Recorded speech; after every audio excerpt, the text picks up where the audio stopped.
The gut and the brain are connected by the longest nerve in your body. Women in menopause who also have environmental toxicity are going to have 5 times as much brain inflammation. Lyme disease is everywhere. It's an epidemic. Women are having more babies after 40 now than before. We're doing it the way that we want to do it, finally. We are having woman longevity because we're learning how to take better care of our bodies. Perimenopause is real. Just embrace it.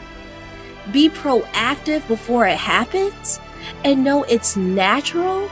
It's not all that bad. We can handle it. We got this. We got this. We're stronger than we think. So much stronger.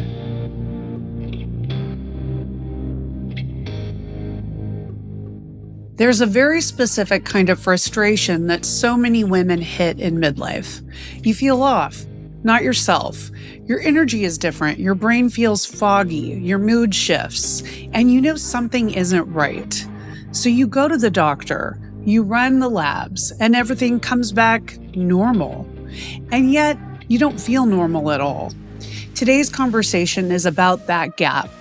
Because what if what you're experiencing isn't just hormones or stress or getting older? What if it's something we're not testing for, not recognizing, or not taking seriously enough, especially in women? Today, I'm joined by Dr. Eboni Cornish, a physician who specializes in neuroinflammation and what are often called invisible illnesses, from Lyme disease to complex autoimmune conditions. She's built her work around the patients who fall through the cracks, the ones who are told they're fine when clearly they aren't. And in this episode, we're getting into what is actually going on beneath the symptoms, like brain fog, chronic fatigue, anxiety, and that unshakable feeling that something is off. We talk about why Lyme disease is far more widespread than most people realize, why it's often missed, and how inflammation in the brain and body can show up in ways that don't always look the way you expect. This is a conversation about being dismissed, about advocating for yourself, and about finally starting to connect the dots. So if you've ever been told everything looks normal, but you know your body is trying to tell you something, this episode is for you. Here's my conversation with Dr. Eboni Cornish. Welcome to the iconic Midlife, Eboni. How are you today? Oh, I'm doing great. Living a dream. Thanks for inviting me. Of course. Well, I knew when we met at the National Conference for Women's Health that we would be fast friends. And I knew I had to have you on the show because I was so impressed after we spoke and seeing you on the panel. And I learned so much from our 2 days together. So I wanted to definitely have you on. So thank you. Oh, thank you for the invitation. You became one of my besties out of the 1,000 women that were there. Wasn't that beautiful? That was beautiful. And I loved how it just shows women, when we come together, we are a force and, nothing can stop us. And I think really just the information too that was shared there was so powerful. I learned so much, just from speaking to amazing people like you. And, I thought it was really, really interesting because your panel, you spoke about invisible diseases, things that maybe aren't at the forefront just yet. And that, patients don't even realize that is what is going on with them. So definitely want to dive into that. But I wanted to kind of talk to you because on the iconic Midlife, we talk a lot about women's health, obviously, but when they're going into their doctors, and symptoms they're having and the way that they speak to their doctors. So, I feel especially in perimenopause, which, you and I have both discussed that we are in the throes of, there's women walking around now that, are told by their doctors that they're fine, everything's good. And they're actually maybe even dealing with some underlying inflammation, infection, things that could be going on that they have zero idea about. So what are we missing, collectively as women that we might not even know that's going on? Everything. I mean, I think what happens so often is that because we, kind of are the pillars of our family, we have so much that we do all the time that when we present, it's so easy. And that's why I don't like allopathic medicine and I'm functional medicine, because I get you out of my office. We're dismissed and we're gaslit. Oh, it's anxiety. Oh, it's sleep problems. I'll never forget, Roxy, my grandmother, she was a nurse, and I looked through one of her old textbooks and it said, women who have headaches, talk to your husband. That was an official 1940s medical book. So we've been gaslit since then and probably before. And so I think it's important that as a woman, you advocate. We talk all the time about advocating because you go through these lifestyle changes.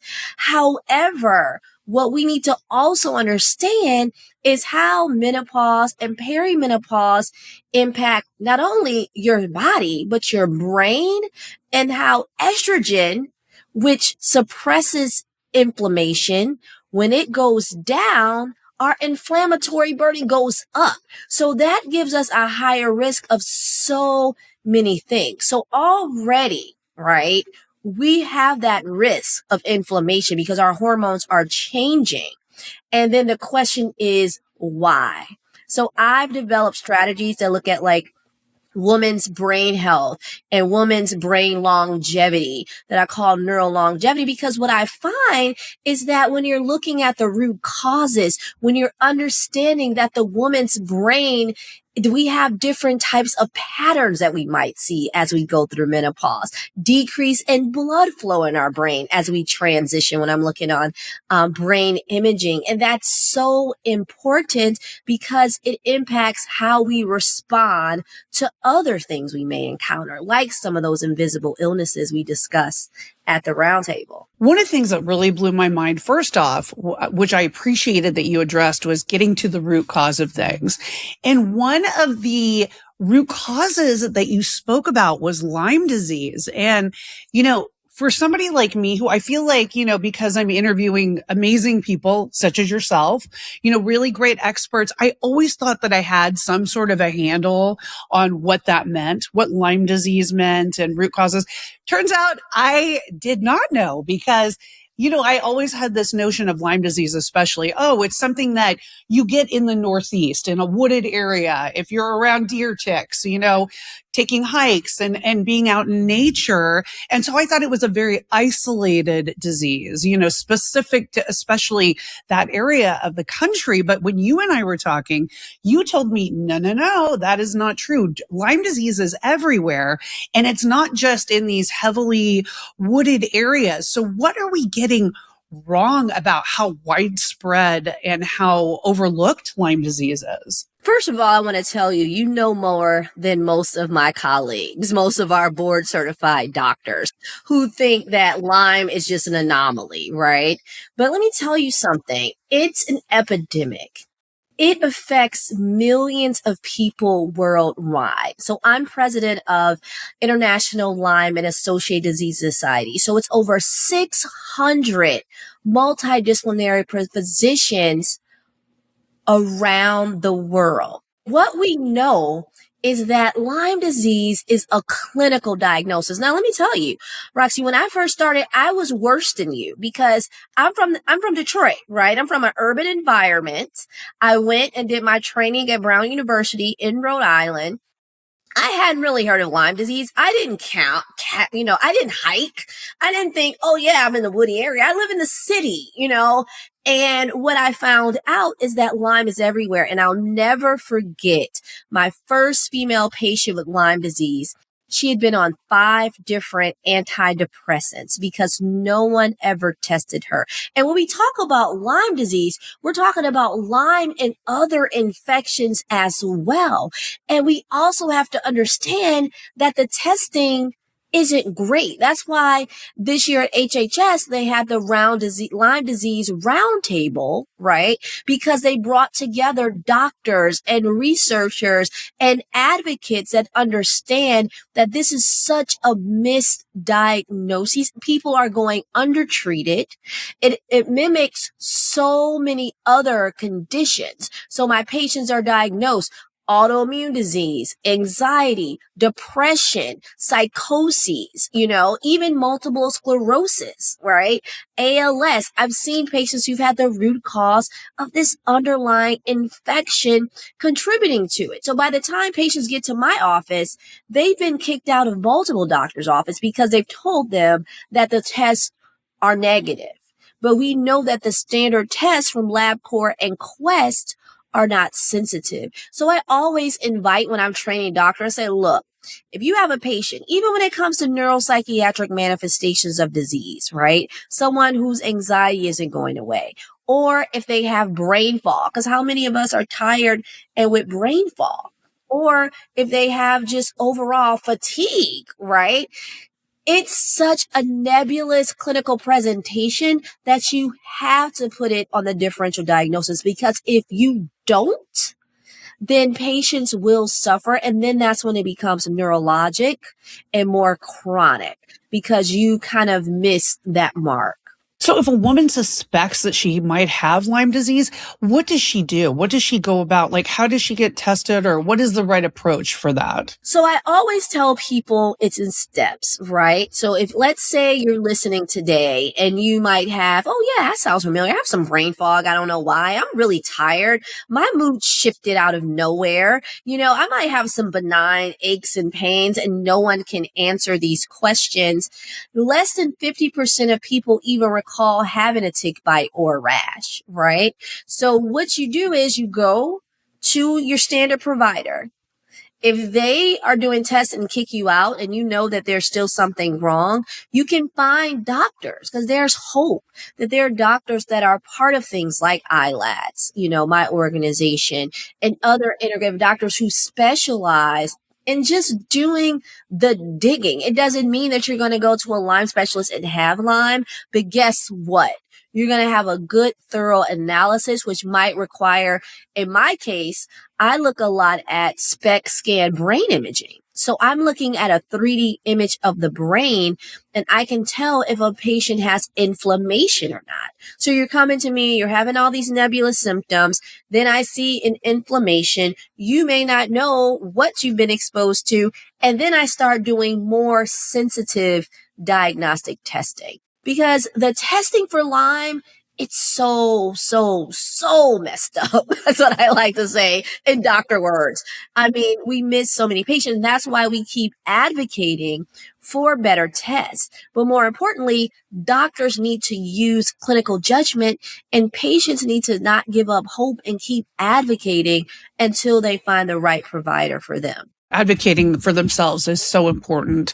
And, I feel like, especially at this age in midlife, the symptoms like the brain fog, the anxiety, the mood swings, a lot of people say, oh, it's just hormones. It's, midlife, it's menopause, it's perimenopause. But how do we differentiate like the difference between that? So like if it's something more, chronic, or it's, based on inflammation, like how do we differentiate when it's just hormones or menopause, from that? Well, you have to understand that it is hormone related, okay? Because as we age, our immune system and our inflammation goes up. Our immune system goes down and our inflammation goes up. That happens naturally. That's why women, we have 3 times the risk of Alzheimer's than our male counterparts and our spouses, because of that shift in hormones and that higher inflammatory burden. So what I do for my patients, all right, I have them when they come to the office and they're going through this midlife change. I never say, oh, let me just keep changing the dose of whatever replacement I'm giving you. Because this woman, I have my first patient. She had all the right creams, all the right dose, but I kept chasing it. I'm like, okay, your thyroid, I've checked that. I'm checking this. I keep having to adjust your dose. I'm giving you bioidentical natural hormones, but you won't stay steady. And then I looked at her brain, because that's something that I do. And I saw that, oh no, she had a pattern that might have been sleep apnea. Didn't think of asking her for a sleep study. Or I have a lab panel that I draw for patients now. So after that patient, I shifted. I said, you know what? I'm going to start looking outside of just progesterone, estradiol, testosterone, DHEA, and the like, because those sex hormones only tell one part of the story. We got to change this narrative of just everything is menopause, perimenopause, because that's a component, but you got to look at the brain. So what I've developed is like a brain longevity lab panel, right? That I created where I'm looking at thyroid. I'm looking at hemoglobin A1C. So insulin levels. I'm looking for inflammatory markers that you can determine if they're in the body or not, how high that person's level of inflammation is. I'm looking at their immune system because, like I said, our immune system goes down as we age, what makes us more susceptible to other infections and toxins.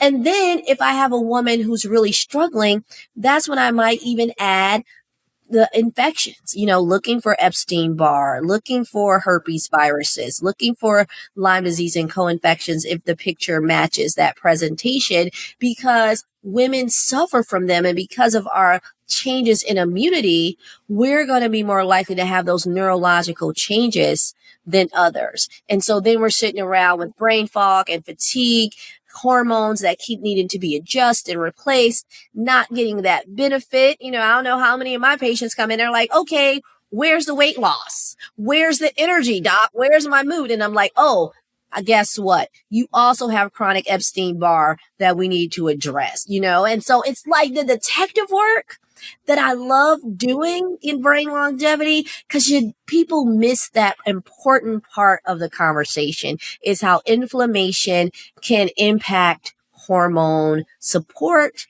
and hormone production. I'm so glad you're bringing that up, because I feel like too, so many women, we go and we get our labs, right? And they come back, quote unquote, normal. Okay. So for years I was getting, my labs done, came back normal, but there was something off. Like I felt it. I felt like something was off. Like the symptoms were there, right? The brain fog, like the anxiety, the irritability, like all these things. So what do you think the medical establishment is missing? Like with these quote unquote cases where it all looks normal and it all looks great, but the woman is saying, I don't feel right. I think we're missing curiosity, and I think we're missing detective work, and I think we're missing listening. Okay. Because there is something going on and there is a way to determine it. My grandmother always told me, oh my God, you're so nosy. And that means I want to know your business. I want to know what's going on with you. I want to know all the juicy details that I can find, because I know you didn't wake up that day wanting to feel bad. I always have faith that something's really going on. You didn't wake up this way and think this is a great way to be. So if I can't navigate through your health history, I'm going to use your brain, and I'm also going to use your labs to get to that root cause. And I'm going to get you the labs that are covered by your insurance. So I'm not mentioning lab work that your primary care or your GYN can't draw. They're simple tests. And I think, even for me, Roxy, when I got into doing more functional medicine, some of my colleagues were like, what are you doing? That's voodoo. No, that's called taking it from the books to the bedside and understanding how a person's body works, and not just masking it with medications and, supplementation. You're really looking at that deep root cause. With the neuroinflammation, can that actually change the way that people show up in life, change behaviors, change the way they think, change the way they feel? Like, how impactful is that? So when we talk about neuroinflammation, we're just basically saying your brain is kind of on fire, and it can happen at any age. Like for me, my mother and my grandmother both had dementia at very young age, and they passed away. And I was like, oh my God, am I going to get that? So that's why I determined that I was going to learn how to specialize in understanding how to look at and read the brain, and save my own brain. Because when you have brain imaging, SPECT scan imaging, you can see brain changes of blood flow and inflammation way before the symptoms present. Okay. So that's the beauty of it. And not only that, when you get those lab markers, you may be asymptomatic, but it's being more proactive and preventative because you know you have that family history, you have that lifestyle, because neuroinflammation can be from everywhere. I don't want anyone listening to say, oh yeah, neuroinflammation is dementia and hormones. No, neuroinflammation is your gut. Neuroinflammation can be toxins like we're talking about, your environment, infections, your water source. Neuroinflammation can be poor sleep hygiene. All of those things can cause our body and our brain to be inflammatory. But the good thing for everyone to know is that the brain can heal. But we want to catch you. And we can put methods in place and we can show you how much better we can make your brain by doing the right things. Okay, how do we fix it? Let's say our brain is on fire. How do we fix this inflammation and make it go away? So the one thing I always see on brain scans, right? I look at something, it's called the ring of fire. It's beautiful. It's like areas, because the SPECT scan tells you areas in your brain that are not working well. So decrease in activity and blood flow, areas of the brain that are working too hard. And then those areas that might have trauma or traumatic brain injury, or this finding that your brain is stuck, like you're in this fight or flight. And sometimes that can also be found when you have all diffuse inflammation, and it's beautiful. It's like, it looks like a Christmas tree. Everything's red and lit up and overactive. And so one thing you do, you have to find out why, right? You got to get nosy. You got to do the details and find out why that's happening. And so a lot of times it can be something as easy as you're living in a toxic environment. I have so many patients who have neuroinflammation from mold disease, and mold exposure, which is invisible. And some people hold on to those mold toxins and don't know it, and it causes inflammation. Or if you have an underlying infection, Lyme disease, co-infection, strep, then that's going to cause inflammation. So you got to treat that. If you're sitting around here and you're not eating foods that love your brain, right? And you're eating things that are toxic, and we know the toxic foods, right? The fast foods and the sugars and things that can damage that gut lining. But more importantly, you're not putting that good food, those prebiotic rich foods, those good proteins, those antioxidants.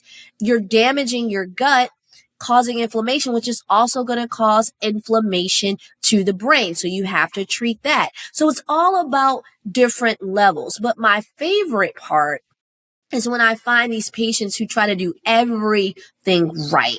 They're eating right, exercising, losing the weight, sleeping well. And then I look at their brain and I find that they might be in what we call a limbic lock, Roxy, where they're in fight or flight. And that brain doesn't feel safe to heal. So in patients like that, I got to calm the brain down. So that might require using supplements like GABA or L-theanine, and even berries, things that can calm you, yoga, just because you want to get out of that lock phase. And then I have to send them to things that are called neuromodulation, which just ways that calm. It's techniques you can use, limbic retraining people can look up, biofeedback. Those are ways where you work and you just calm that area that's stuck, and then your brain feels safe. And then those treatments work and that inflammation goes down. That is the key. I mean, I feel like, especially in midlife, we're chasing this notion of like anti-inflammation, right? Reduce the inflammation. And so much of it is connected to the gut, right? I mean, the brain gut connection, right? Yes. And I always tell my patients, and especially women who are in this midlife, your estrogen impacts your gut. Okay. So sometimes that irritable bowel could be due to hormone issues. But not only that, the gut and the brain are connected by the longest nerve in your body. And if you don't treat that nerve called the vagus nerve well by eating the right foods and taking care of it, then you're going to be in that locked phase. You're going to feel on edge. You're going to have that angst. You're not going to be able to focus, right? And not only that, A lot of women who take these meds, they might take meds for their mood. Do you know that a majority of those neurotransmitters that stabilize our mood are found in our gut? A lot of our immune cells are found in our gut. And then when we start abusing our gut by doing the things that we know can harm it, we're abusing our brain. So whenever I meet a patient, there are two things I start with. I start with a gratitude journal to think about the good things that are going on. And then I ask them to name the three things that you have eaten that has loved your gut. Because if they can tell me that, I tell them they're loving their brain. Then later I'll say, okay, what three things do you know have harmed your gut? Because if you harm your gut, that means you're not that interested in helping your brain either. So it's a way to look at it, and it's so simple. But another thing, Roxy, that happens is that doctors, especially functional doctors, we get so consumed in restrictions that we don't talk about how to help your gut, how women should have minimally 50 grams protein, 40 grams fiber, prebiotic fermented foods to help heal that gut lining, because women are at higher risk of something called leaky gut. All right. Women are at higher risk of irritable bowel with hormonal changes. So it's all about sometimes what to eat to love your gut that you need to focus on. Could you dive a little bit more into leaky gut? Because I'm not sure that everybody is familiar with that. Typically, your gut should be this really tight fortress where you have all these guards that are locking up to protect you. Because guess what? We have 300 trillion and more organisms in our gut. All right. We have more organisms, good and bad bacteria, parasites, yeast in our gut than the cells in the human body. So when you give good things to your gut, you're going to feed the good bacteria good things, right? And they're going to do good things for your brain and your body. Keep the inflammation low, keep your brain functioning, give you that energy. However, when you're doing the things that harm your gut, like the sugar, like the processed foods, like the processed drinks and things of that nature, the alcohol, that's going to send signals to the bad organisms, which are going to take over in the gut. That's called dysbiosis. So it's kind of a war between the good and the bad. And the more bad bacteria you have because you fed them and you've treated your gut poorly, it's going to overtake. It's going to be the boss. And those bad bacteria are going to send bad signals. They're going to make you more depressed, more anxious. They're going to interrupt your sleep, because what then happens is that beautiful fortress that we should normally have becomes impaired. It becomes weakened. So now the gut is weaker. But not only that, these bad bacteria that were once trapped in the gut have room to escape. So when they escape, we use this fancy word in functional medicine called endotoxins. That just means those bad bacteria are releasing toxins because those toxins leave from the intestine and go to places that they don't belong, like the brain. All right. So that's when we say a leaky gut. That means that sometimes your nutrients. So I have patients, women all the time who come to me, they're on bags of supplements that they've been taking for years, the B by Omega, everything they've heard that they need to do. And I do testing and they're deficient in the things they're taking every day. It doesn't mean they need to increase their dosage. It just means their gut is impaired and they're not having maximum absorption. Or the kids who come to my office, they might be on the spectrum, or they might have, autoimmune psych issues and the like. The gut is inflamed and the brain is inflamed. Or my thyroid woman who comes in there, she's been chasing her thyroid with all the meds and supplements and it still won't normalize. Well, we know that autoimmunity, it's triggered partly by the gut. And a lot of times gluten looks just like your thyroid molecule to your immune system. So if you have this border that's leaky, you have this dysregulated immune system, it's going to start targeting your cells. So then you have to worry about hormone imbalances. So leaky gut means that you've damaged your gut, bad things are leaking out, bad bacteria are sending bad signals, and your brain is being impacted. All right. So that's how you have to think about it. I'm so glad, you have taken it upon yourself to really go out there and get the knowledge that you didn't just learn in med school. I mean, you really put yourself out there to like find answers. And so much of that is critical thinking. Some people are adverse to critical thinking because it forces them to question their own, knowledge, what they've always thought, and it requires more work, frankly, because you have to go in, do the research, ask the questions. So what do you say to people like that who are thinking, oh, this is woo woo, or this is a real medicine?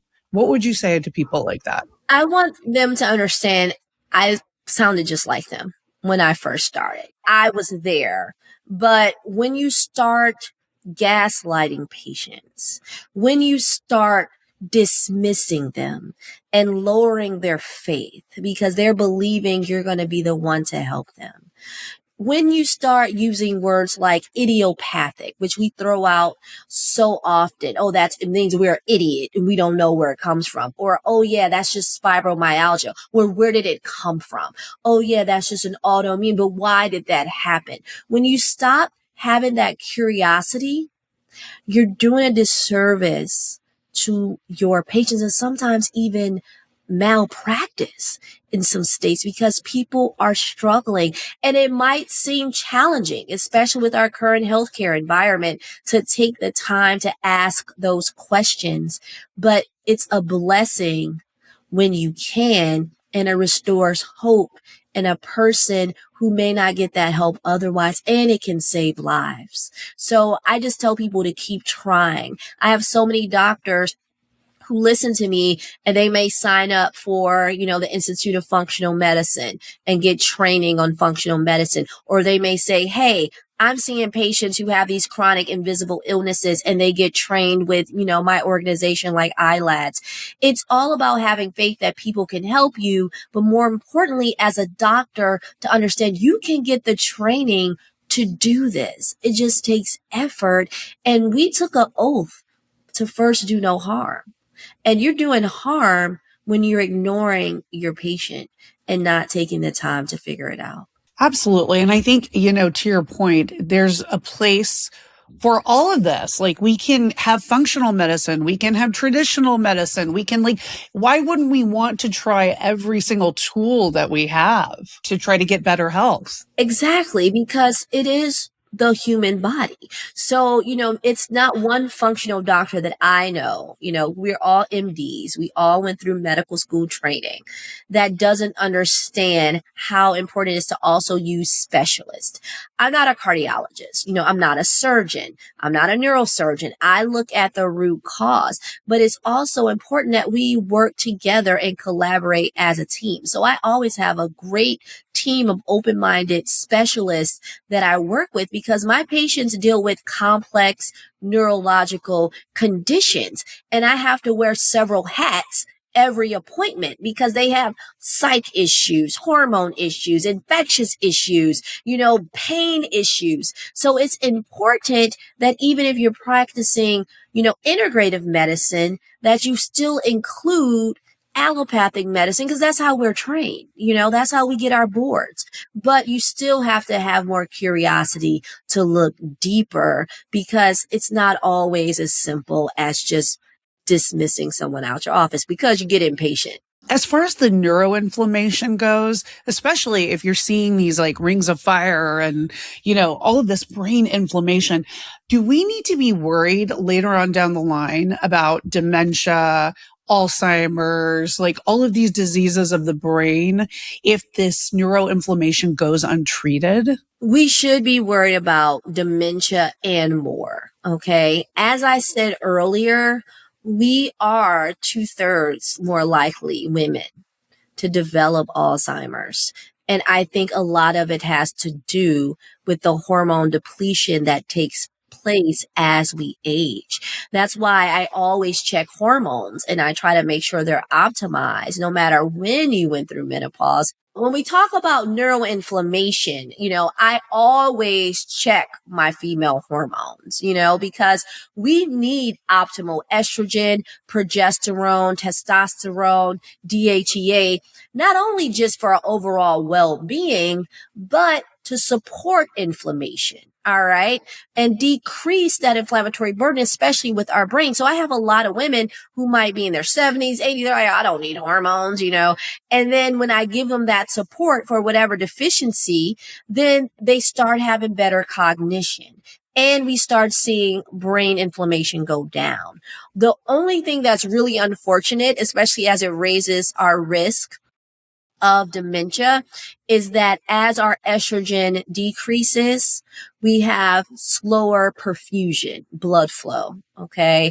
So when we have decreased blood flow, especially neurologically, that's when we're going to start impacting those areas of the brain, the sides of the brain called temporal lobe, the front of the brain called frontal lobe. You're going to have decreased activity and perfusion, even the top of the brain. And that is what's going to lead down that dementia road. So I always tell my patients, we're at a disadvantage because of our hormones that change naturally.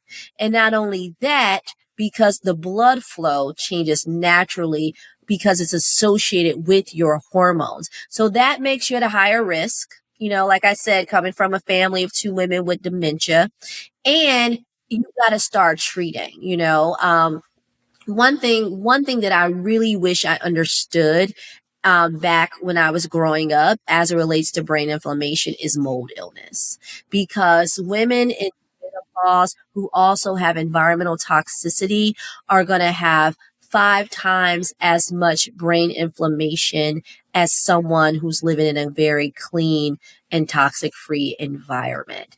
And that's going to perpetuate those neurological changes that can lead to dementia and Alzheimer's as well. But you got to look at the root causes. And the beautiful thing with dementia and Alzheimer's risk is that you can get labs at LabCorp that can tell you your risk. You can get ApoE3E4, which will tell you your genetic risk. You can get a test called p-tau, which will tell you your risk. And they even have an Alzheimer's panel only at LabCorp, which is through most insurances, that can work up your Alzheimer's risk. So I get that for all of my female patients who are going through perimenopause, menopause, even when they might feel as if they have optimal brain function, because guess what? We want to stay proactive. That's woman's brain longevity, is staying proactive and knowing what our risk factors are. That's amazing that you can get these tests like ahead of time. So you already know your risk, especially for these brain diseases, which are so scary. So let's say a woman wants to go into her doctor. She wants like a baseline of everything to check for, toxicity, inflammation, Alzheimer's risk. What should she ask her doctor? Like, what test should she be asking for? I don't mind even providing you, because I did, you're right on time. Look how God works. I did recently develop a woman's neurolongevity guide, like a quick handout on what labs to take. And I will provide that to you. So, the viewers will know if they want to, they can have this guide, for them. But you start with the standard things, because your doctor won't kick you out the room for that. So we start with thyroid, and it's a whole thyroid panel. And I want you guys, not if you're driving, but write these things down, like T3, T4, TSH, reverse T3. You want to get that. You want to ask your doctor for a vitamin D. So you want to get your vitamin D checked. You want to get your fasting lipids checked. All right. You want to get your pre-diabetes labs, like your hemoglobin A1C and insulin. You want to get that checked. You definitely want to get your sex hormones checked. The estrogen, progesterone, testosterone, DHEA. Put that on the panel. And then when you want to get down to all the exotic things we can test for, hemoglobin A1C, but also C-reactive protein. That's a basic marker for inflammation. ANA, basic marker for inflammation. And then you can start, if you think you have environmental toxins, there are other markers that you can work up for that I'll be providing in that guide. And then if you are interested in getting worked up for chronic infections from Lyme disease, Epstein-Barr, getting that initial screen, co-infections, there are tests for that. But if you just want a baseline inflammatory pattern, those dementia panels I told you about, LabCorp, all your thyroid and even all your hormones and even your cortisol, thyroid, female, male sex hormones, and for diabetes, your cholesterol, because women who go through menopause and perimenopause, we have slower metabolisms. So we might have higher cholesterol, even though we're eating optimally. We might have low vitamin D, and we might have higher prediabetes risk just because of our changes in menopause. So you want to get all of that basic screening and those inflammatory markers that won't be kicked out. So if you go there with a list, they can't say, oh, why do you want to test this? Because my insurance will pay for it. And then you have that basic panel that can then lead you down the road to some of the more invisible illnesses that we suffer from. I think a lot of women too, when they go into their doctors to ask for certain things, they're dismissed. Like, for example, went in wanting to know more about my hormones, like possibly getting on or HRTs. And one of my doctors literally told me, she said, come back to me when you haven't had a period in a year. And then we'll talk about something, but just take these, she was offering natural, quote unquote, natural supplements. And I'm like, no, I want to know what my options are. And I think a lot of women face that. So for a woman that feels like she's getting gaslit from her doctor, what are some of the next steps that you recommend she take to get further answers? So the first thing is you're going to have to go somewhere else. You're going to have to find a doctor who does the similar things that I do. We're called functional doctors or integrative doctors, or even, I'm not one, but naturopaths, which are other kind of holistic doctors. And there are engines you can search for that. Okay. Like Institute of Functional Medicine or ILAS, where you can find that doctor. And then they're going to get for you those more comprehensive testing that you might need, because you're going to need to know, especially if you're in perimenopause, you can't just go out there and check your hormones. You got to check it during the second half of your menstrual cycle, day 19, 23, so you get some accuracy. If you're menopausal, it's not as accurate as to just take one hormone reading. You might want to do something like a urine neurozoomer or Dutch test, like any of these ZRT, these more diagnostic tests that functional medicine doctors use, where they're looking at 24-hour reading of your female and male sex hormones and your stress hormone. So, and I always think, since they took that black box warning, and even before then, we've always realized that there is a need for bioidentical hormone replacement, even if it's been less than a year. One of my favorite hormones that I have patients on, even if they're menstruating, I might have them on the second half of their cycle, is progesterone. I feel like that's God's best hormone, that you can tolerate that replacement. It'll help you with your well-being. It'll help you with your sleep. It'll just help you with your brain function. And anyone, no matter how old you are, can take it if you just ask for it or find that GYN if you find that you want that stabilization. But you have to make sure you're testing it properly, that you get a functional doctor who's going to do a deeper dive, because that one-stop shop is not going to help. You need a deeper dive. And then you want to start that treatment accordingly so that we can decrease that brain inflammation risk. Especially even if you're menstruating or you're in perimenopause, you're going to have to take your hormones at a certain time, the last 2 weeks of your menstrual cycle, of this whole cycle we go through. So that's considered day 19 through 28, second half. All right. Now, you also can have a functional doctor like myself who can do more diagnostic testing, like urine testing, like I use Urine Zoomer by Vibrant, or Dutch testing or ZRT testing. These are more comprehensive tests because they're going to look at your hormones for the entire day, because that's way more accurate than just one-stop shop. Okay. But you need to be advocating for that no matter what. If you're menstruating, you need to advocate for it. Day 1 is your period. Day 14 or so down the road, you take your test, second half of that female cycle. If you're perimenopause and you're skipping months, you might want to get a doctor who can do those more diagnostic tests I told you about.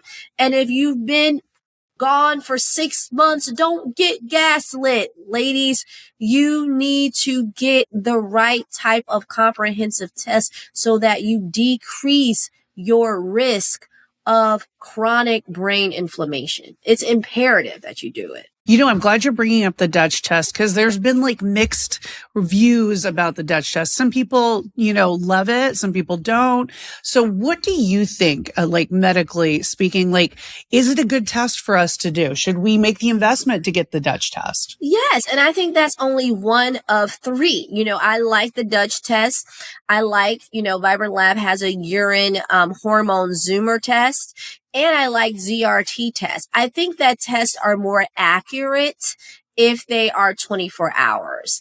And also, if you can determine, like my one favorite, the hormone zoomer, it actually shows me not only your hormones, but environmental toxins that can impact your hormones, because we know things like plastics or like heavy metals that can also have a negative impact on your hormone production. But not only that, the ability for you to metabolize hormones. So I find those tests extremely helpful.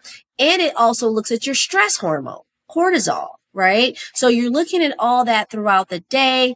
I think it's worth the investment because if your body's stress hormone is high, I don't care how many things I give you to replace your sex hormones, that we're going to be struggling. We're going to have a hard time, because we got to find that right balance. And we got to put it in, in a balanced state, all of your hormones. So I definitely recommend more comprehensive testing. That's what I do for my patients every day.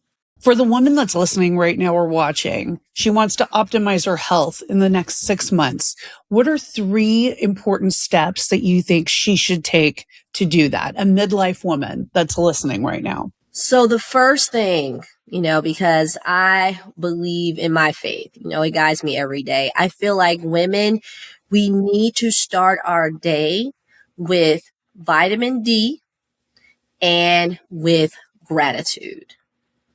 That to me is so important because it gets you away from that worry of, oh my God, what should I do? Oh my God, I'm not wrong. Something's wrong with me, right? You start that mental process. And then because we have to deal with so much, the husbands, the kids, the this, the that, take that minute to calm that limbic system. Take that time for that vitamin D and that gratitude. Then you want to optimize, of course, the basics. Your sleep. Make sure you're getting a good night's sleep, ladies, because that is always missed, especially with scrolling and, the stresses we go through, making sure we're having at least 7 to 8 hours of sleep, because that can be impaired with your hormones as well. Lack of sleep leads to brain inflammation. So making sure that is optimized, that Wi-Fi is off. I mean, no one needs to call you, ladies, while you're sleeping. That scrolling's done, that we have that oasis environment for rest. And if we're not feeling refreshed, that we do our due diligence to make sure we don't have hormone problems or sleep apnea causing us to have problems, because we need the brain to heal. If you're not getting that refreshed sleep in the morning, that you figure out why that is. Is it your hormones? Is it one of these invisible illnesses? Because chronic infections can cause insomnia. Parasites can cause insomnia and make you have those problems. Low thyroid or high thyroid even can cause those problems with insomnia. So you got to do that. That's imperative, women, that you're optimizing your sleep.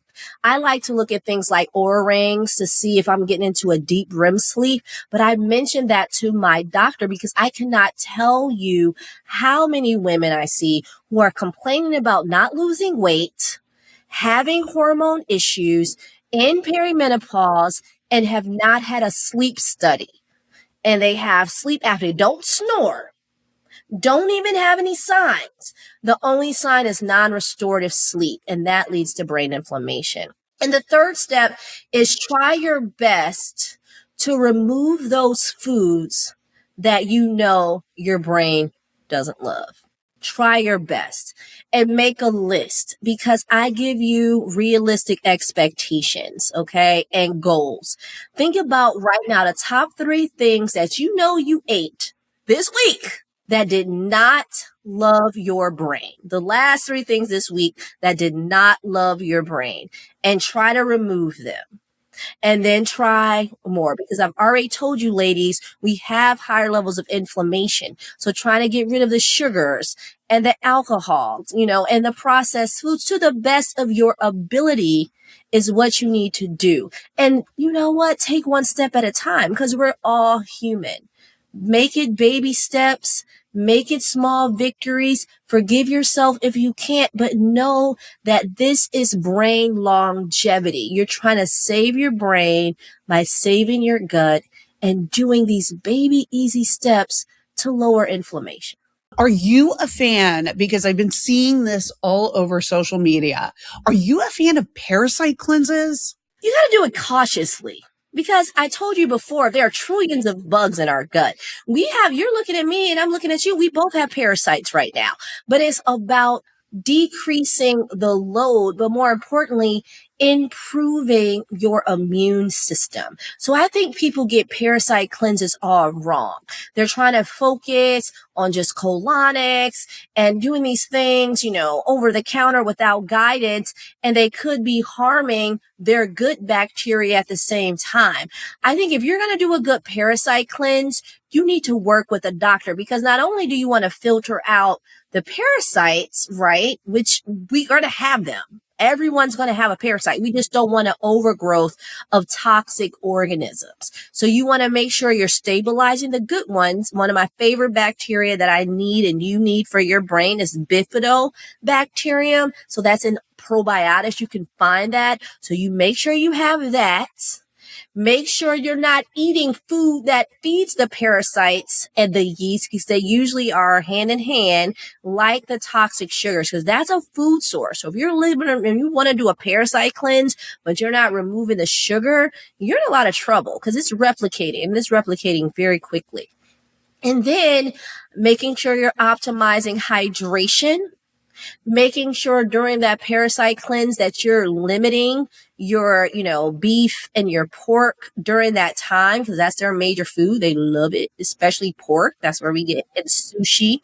And then I use things like wormwood or cryptolepis or oregano oil, garlic, olive leaf extract, something called artemisia. But I usually do it with a packaged plan. And I also make sure I'm supporting the liver, with things like milk thistle, because that's really good at liver detox. So it's not just, hey, let me do a parasite cleanse. Let me starve myself. Let me just get some tinctures. Let me get a diuretic. No, you want to make sure, because those parasites are going to be there. You want to optimize your immune system to keep it suppressed. You want to optimize the good bacteria that are going to boost your immune system. You want to support the liver. You don't want to give it the food it needs. And then you want to worry about, doing the killing agents. But usually I walk through patients with it, because I see so many complications of people who do them the wrong way. Like I have a patient of mine, we used to call her the crazy cat lady. That was her nickname. And I didn't make it up. Her family did, because she had all these cats and she was diagnosed with schizophrenia, and she had been on all these meds that she failed. And when she got to my office, they were like, you're the last hope. And I did her testing, and she had the parasite toxoplasmosis, which is a neurological parasite that can cause neuropsychiatric symptoms. But I wouldn't have known that had I not done that lab and not looked at her brain scan and saw how inflamed it was on SPECT scan imaging. If I didn't do that, I would probably be that doctor who gave her more psych meds. And when we got rid of the parasite, because she had cats, but she also ate a lot of uncooked pork. She was telling me some of these recipes. I'm like, whoa. And that's how you transmit toxoplasmosis, through pork, in cat litter boxes. Also, you can get it in, food and water sources, or people who have poor food handling. Man, when I tell you, when we treated her for that parasite, her life turned around. I mean, I was like, oh my God, there is a God. Like I was blown away when her husband brought her back to my office after 6 months being on the treatment and said, wow, I saw my wife again today. I mean, when I tell you she had been in and out of hospitals, in and out of hospitals. And it was all because, and that test was through LabCorp, that parasite test. CDC talks about toxoplasmosis, this neurological parasite. But had she just went out willy nilly and just did random cleanses, we wouldn't have really, probably gotten any gains. So just really be careful because yes, we can do a parasite cleanse, but you can also do a brain cleanse by just doing a week of gluten-free, sugar-free, low dairy, no processed foods. That's the best cleanse you can do if you want to get fancy. If you want to have good health, right? I mean, that's the thing. And, as always, I always tell people who are listening or watching, consult with your doctor first before you try any, anything new, any, method or supplements or what have you. So always check with your doctor first, everybody. But I want to turn the tables on you a little bit because I want to know what you were like at 25. So at 25, I was pretty boring. So my siblings are 10 and 12 years older than me. And so growing up, I was a little dork. I would play school by myself because my siblings are out at college and I would just write. And I would just research any and everything. My mom say, oh, you can't do this, but why? I can't wear my shoes in the house. Let me see why. You have your encyclopedias back then and you're trying to research things. We didn't have Google and all of that. So at 25, I was right out of school, right out of med school, actually, starting to think about my career because I didn't know what I wanted to do. And that's when my mom started having signs of dementia and it freaked me out because she asked me my name twice. I'll never forget. This was right a little bit after my 25th birthday. I was like, what? And if I would have been at 25, starting fish oil and eating right and exercising, doing all the things I know now, I probably would still be in this field, but I would feel a lot better every day, right? Because, that was a good 21 years ago, 22 now, when I was 25. So yeah, I was a curious girl thinking I was going to do family practice, watching a mom who started losing her memory, living in a moldy dorm, not eating the best and didn't know what to do. So I was confused basically, guys. I was confused 21 years ago. Very common. I think we were all confused at 25, trying to figure out what is going on, So what advice would you give your 25-year-old self? I would tell my 25-year-old self to start loving your brain better. I would tell my 25-year-old self, look, I know you're broke because you're in school, but instead of doing that, fast food because you grew up on fast food, let's try to find an alternative. Let's try to learn how to finally cook.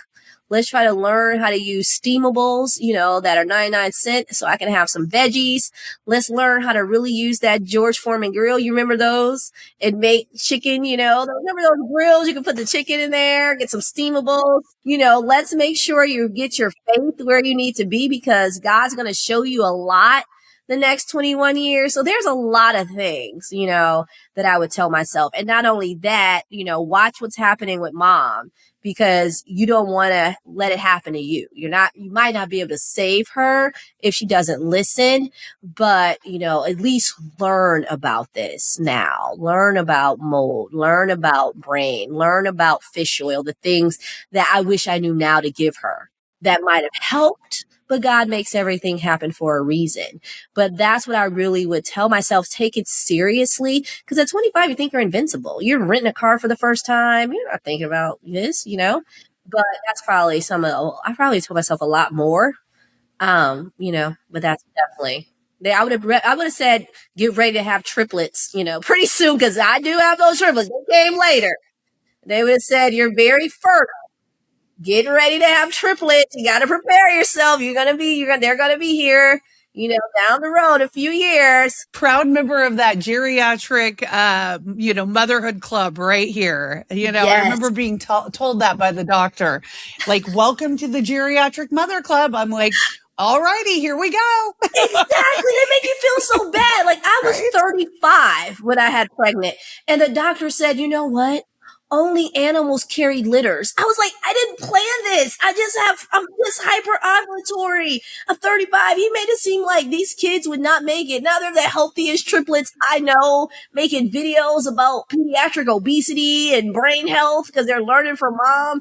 And so, don't listen to that geriatric pregnancy. Women, do what you need to do now. One of my best friends just had a baby at 45. She's a doctor. Her baby is so cute. Yeah, she films videos like this and she has her little baby. She's 6 months now sitting on her lap. And I don't know if you even saw this. They were saying in the literature that this year, this age, women are having more babies after 40 now than before. We're doing it the way that we want to do it, right? Finally. Yes. And we are having woman longevity because we're learning how to take better care of our bodies, so we can have these children later. So what is the best and most important lesson that you have learned in midlife? Perimenopause is real and you got to accept it. You got to stop trying to multitask. You have to understand that you're going to seem like you have ADHD, but that's not true. That's your hormones. So don't freak out. ADHD can look just like perimenopause and menopause, right? So don't let that attention deficit be your diagnoses. And I'm going to, have to work harder to lose weight. It's that perimenopause belly. I'm going to have to work harder because before I can lose weight overnight, I take a minute, boom, it's gone. So those are the things that I've learned, but most importantly, have learned that it's not that bad. We look at this change as so awful. It's really what God has blessed us to get to this point in life, right? So just embrace it. Be proactive before it happens and know it's natural, but it's not all that bad. We can handle it. We got this. We got this. We're stronger than we think. So much stronger. How are you living iconically right now? I don't know if my triplets would say that, but I think the fact that I can balance this, and I feel like I do a good job of balancing 39-year-olds, working, hanging out with wonderful people like you. I think it's just trying to set that foundation for women who look like me, for women who want to think and work in this field and know that they can practice medicine, for doctors who kind of want to lead the way in just thinking differently about healing. That's how I think I'm living iconically. I'm speaking the word that God's giving me to share with others and seeing those changes. So that's all. I have nothing fancy. I'm just a teacher, teaching people how to help get their brains better. And that's all I can do. Well, I call that very iconic. So you are definitely living it. Thank you. Thank you so much. Well, my friend, you are amazing. Thank you for joining us on the Iconic Midlife. Everybody, if this episode resonated, be sure you like, follow, subscribe, and rate wherever you get your podcasts so we can bring more amazing conversations like this with Eboni to you.